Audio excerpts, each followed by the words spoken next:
ఒక్కసారి హెచ్ఐవి బారిన పడితే మరణమే శరణ్యం అనే మాట ఇక చరిత్ర కానుంది.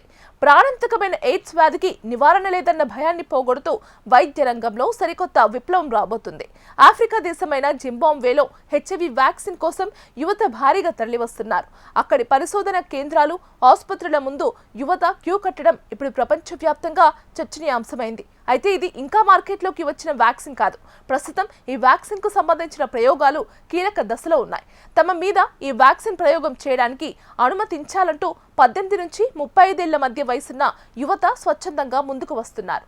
అంతర్జాతీయ ఆరోగ్య సంస్థలు, పరిశోధన కేంద్రాలు ఇచ్చిన పిలుపుతో జింబాబ్వే యువత ఈ సాహసానికి సిద్ధపడ్డారు.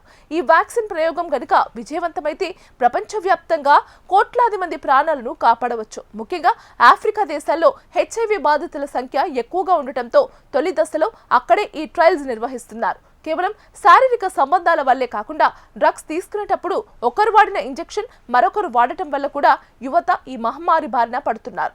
ఈ వ్యాక్సిన్ కనుక అందుబాటులోకి వస్తే అటువంటి ప్రమాదాల నుండి యువతకు పూర్తి రక్షణ లభిస్తుంది.